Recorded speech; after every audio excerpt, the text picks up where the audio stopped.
everyone, so I'm going to be talking about the regions and subregions of the brain.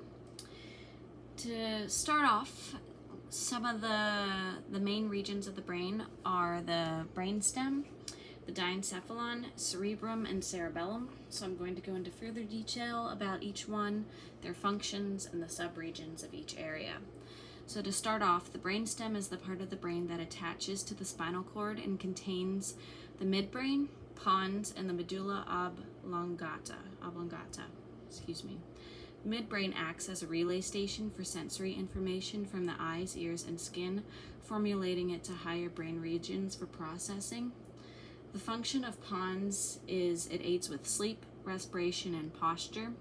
It acts as a bridge connecting several parts of the brain to each other and with the spinal cord.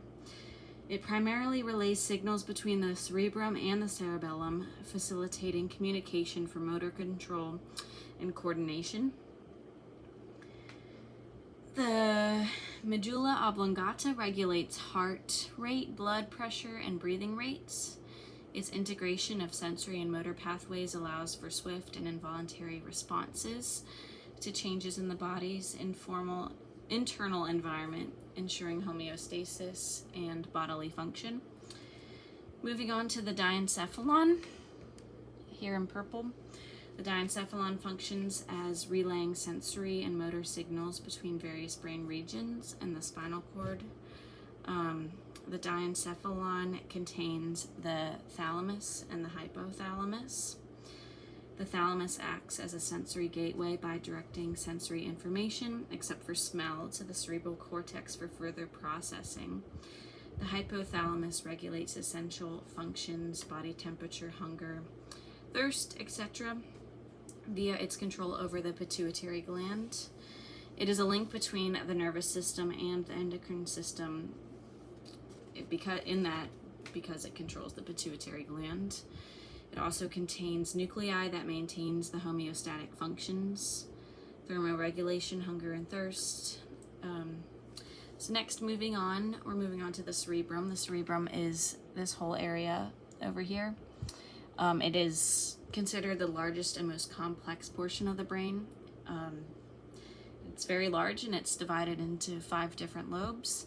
The frontal lobe over here, the parietal back here, occipital, temporal, and the insula is labeled right here. The frontal lobe is involved in functions such as decision making, problem solving, and planning. It helps us to think about and decide how to behave. And the parietal lobe behind the frontal lobe, it processes and receives sensory information. And it helps us to understand spatial awareness and enables us to navigate our environment effectively. Moving on to the occipital lobe, it's at the back of our brain and is the principal visual center that is responsible for processing visual information from the eyes. Therefore, it helps us to make sense of what we see by analyzing visual stimuli. The temporal lobe is situated on the sides of the brain just beneath your temples, and its function is auditory processing, memory, and language comprehension. The auditory cortex processes sound information received from the ears for us to perceive and understand speech and auditory stimuli. It's also functions as memory formation and retrieval, including short and long-term memories. Language comprehension also allows us to understand spoken and the written language. And then the insula, labeled over here in green,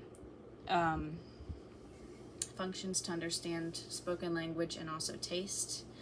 It integrates sensory information from the body's internal organs that contributes to our awareness of bodily sensations. It also plays a role in emotional processing and cognitive functions like decision making and attention are part of another part of the insula function. And the insula is located deep within the cerebral cortex.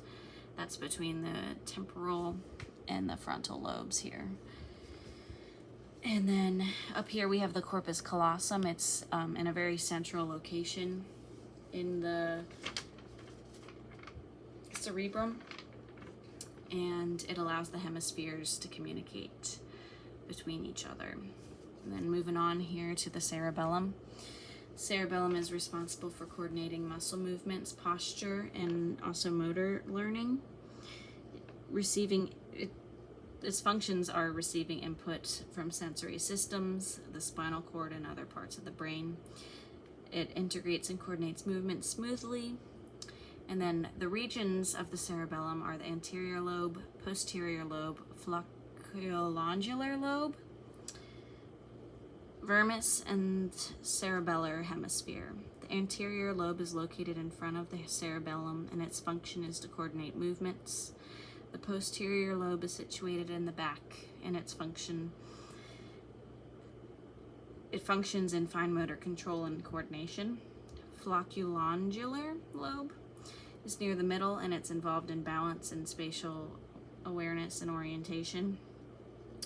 The vermis is the midline structure that connects the two hemispheres, contributing to posture. And then the cerebellar hemispheres are divided into left and right hemispheres and are involved in motor control and motor learning.